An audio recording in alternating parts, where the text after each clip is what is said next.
সম অধিকার চাইব। তো ধর্ষণ হইব না তো কি হইব আপনারাই কোন?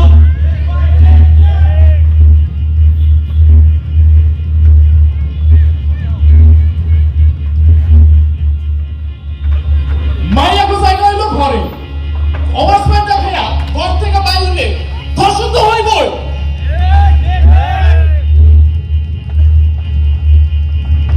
50-60 বছরের নারী নয় কি ধর্ষণ হয়? এইটা কোনো কথা?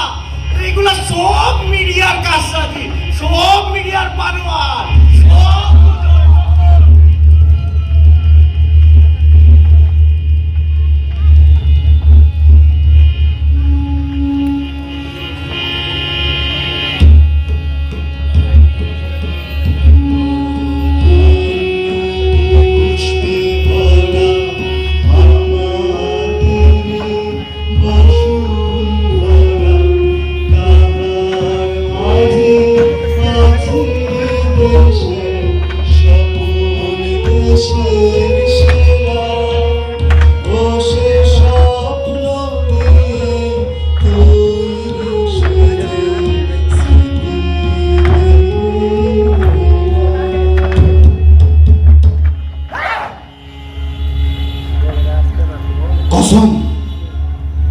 কসম দিলাম,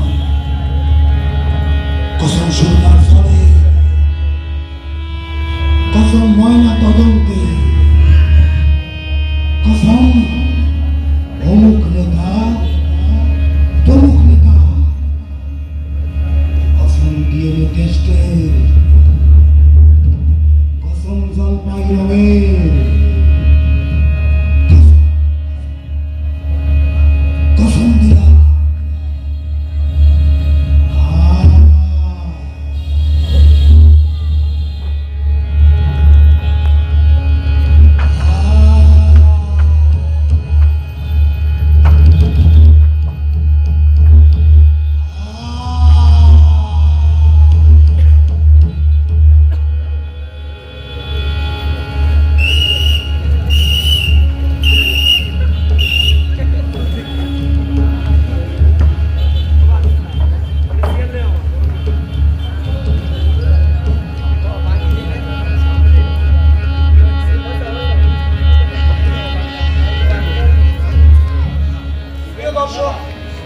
আমার পোশাক আশাক দেখে নিশ্চয়ই বুঝতে পারছেন আমি কে। আমি আসলে একজন রেফারি। এই যে আমার গলায় বাঁশি আছে, লাল কার্ড এবং হলুদ কার্ড, পাওয়ারও আছে 16 আনা। কিন্তু লক্ষ্য করুন, আমার পেছনে দুজন খেলোয়াড় আমাকে ডোন্ট কেয়ার করেই খেলা শুরু করে দিয়েছে। আমি একজন রেফারি, মাঠের মাঝখানে, আমার কোনো মূল্য নাই। এ কেমন দেশ রে ভাই, যেখানে রেফারির কোনো মূল্য নাই? এই মুহূর্তে আমার প্রতিবাদ করাটা খুবই জরুরি।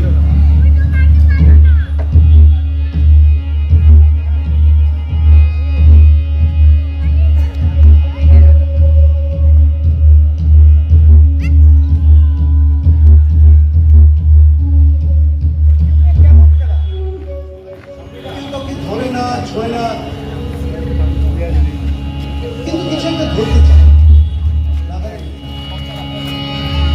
আমি আমার এই 36 বছরের রেফারি জীবনে দেখে খেলা, এক নতুন খেলার আবিষ্কার। কথাটা কাকে জানানো যায়? আইসিসি, ফিফা নাকি ফেসবুক? এই মুহূর্তে আমার ফেসবুকে একটা স্ট্যাটাস দেয়া খুব জরুরি।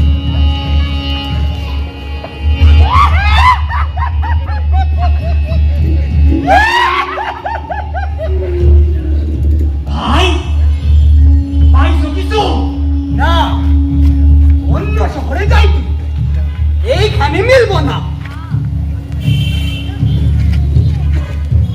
অমুক নেতা তমুক নেতা, কত নেতার দোহাই দিলাম, তবুও মেলে না। তবে কি শিকার কইমা গেল? না, শিকার কমে নাই, শিকারি বাড়ছে।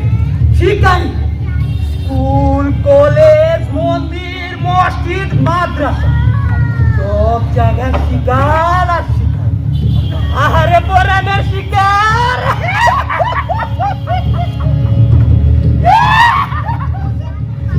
বলে কি শিকার? এরা খেলোয়াড় নয় রে ভাই, খেলোয়াড় নয়, এরা শিকারি। কিন্তু কিন্তু থাকে তো 1 নোলা 2 নোলা বন্ধু, কমসে কম লাঠি বললাম তো থাকে। এরা তবে কোন জাতের শিকারী? কোন জাতের?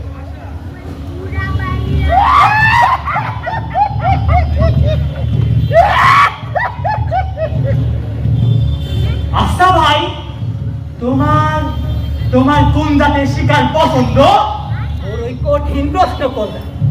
তবে শুনো, বাঘের পছন্দ থাকতে পারে, শেয়ালেরও পছন্দ থাকতে পারে, এমনকি সকলেরও পছন্দ থাকতে পারে, কিন্তু কিন্তু আমাদের কোনো পছন্দ নাই, জাত নাই, ভেদ নাই, সব খেলায় রেফারি আছে, নাই শুধু আমাদের খেলা।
শরীরের তাবৎ মন্ত্র দিয়ে রুখতে চায় মেয়েটি।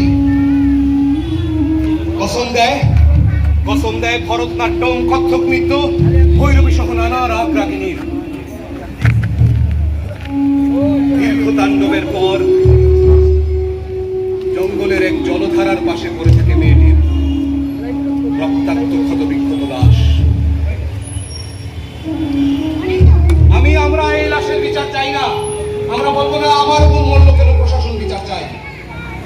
মেয়েটি তো আদিবাসী, আদিবাসীরা আবার কারো বোন হয় নাকি? আদিবাসী মেয়েটি মরে গেছে,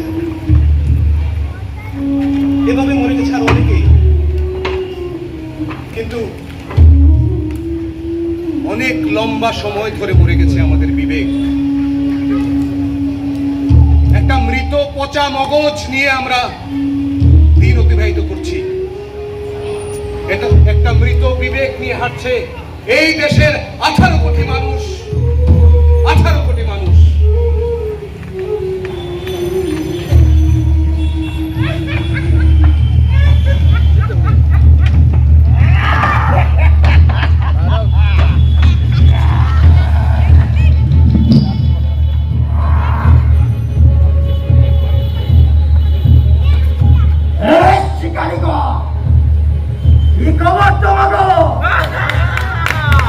কেমন পাইতাছস? 2018 কথা মনে আছে তো? 2018-তে আমরা কতটা শিকার করছিলাম? 732টা। আর মারছি কয়টা রে? শিকার কয়টা? 35টা রে মারছিলাম। 2019 কিন্তু এর থেকে ভালো গেছে, শিকার হয়ে গেছে ডাবল। শিকার বাইরে দাঁড়াইছিল 1412। আজ শিকার কইরা মারছিলাম কতজন?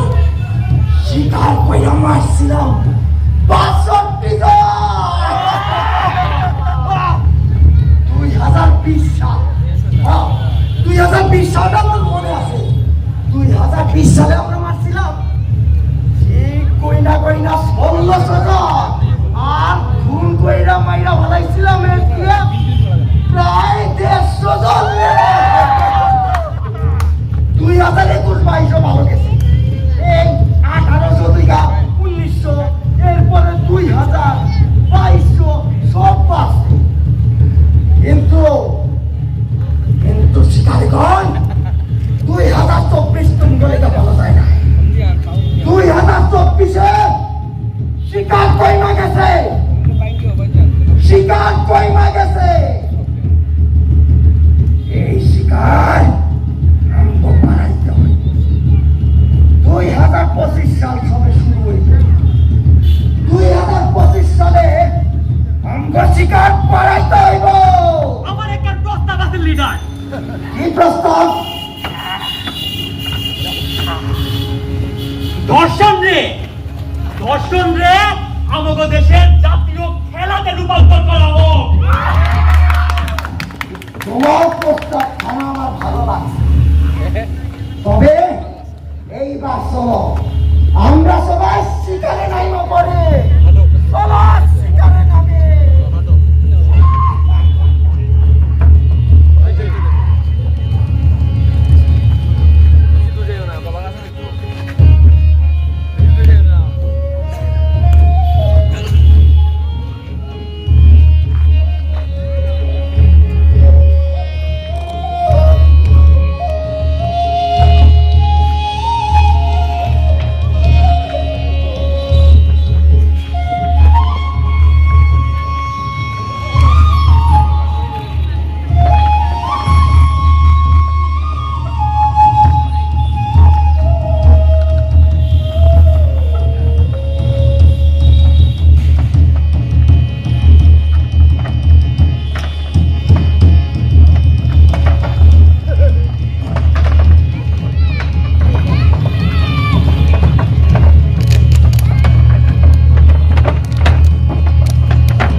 প্রিয় দর্শক, আগের খেলোয়াড়রা যে খেলায় বক্ত ছিল, এই খেলোয়াড়রাও ঠিক একই খেলায় বক্ত।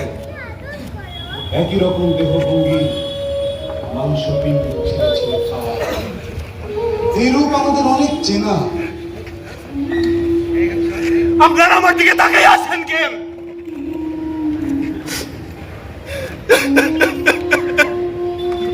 কে তাকিয়ে আছেন মামাইয়ার দিকে?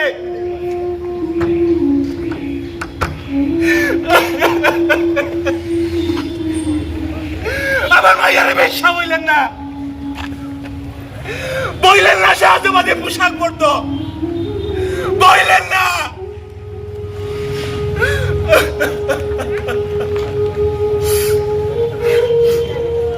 চলেন চলেন চলেন চলেন, আমার মাইয়ার নিয়ে চলেন। আমি আমার মাইয়ারে নিয়ে রেল লাইনে চাপ দিব। আমি আমার মাইয়ারে নিয়ে রেল লাইনে চাপ দিব। রেল লাইনে চাপ দিব। ও মারে, আমি এক ব্যর্থ রেফারি। এই দেশে রেফারির চেয়ে খেলোয়াড়রাই বড় বাহাদুর। কেউ আমার জন্য একটা কবর খুঁড়েন, কেউ আমার জন্য একটা কবর খুঁড়েন, সাথে ওই নির্দিয়ার তার বাবার জন্য। এই পৃথিবীর সমান একটা কবর খুঁড়েন, যেখানে চাপা দিয়ে রাখবেন হাজার হাজার তনু, আফসানা, কল্পনা চাকমা, ইয়াসমিন এবং তাদের পরিবার।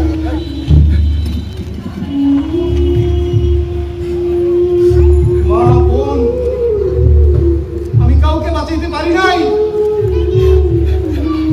কাউকে না। আমি এক ব্যর্থ রেফারি, আমি এক ব্যর্থ রেফারি, আমি এক ব্যর্থ রেফারি।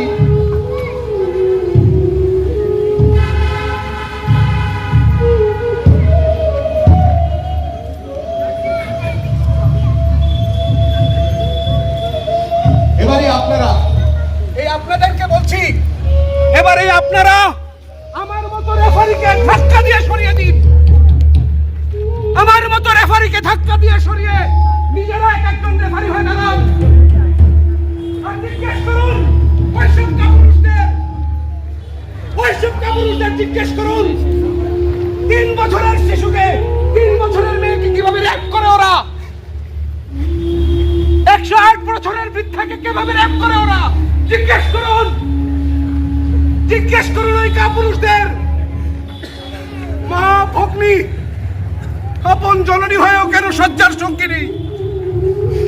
জিজ্ঞেস করুন মা ভগ্নী আপন জননী হয়েও কেন শয্যার সঙ্গিনী। জিজ্ঞেস করুন, জিজ্ঞেস করুন।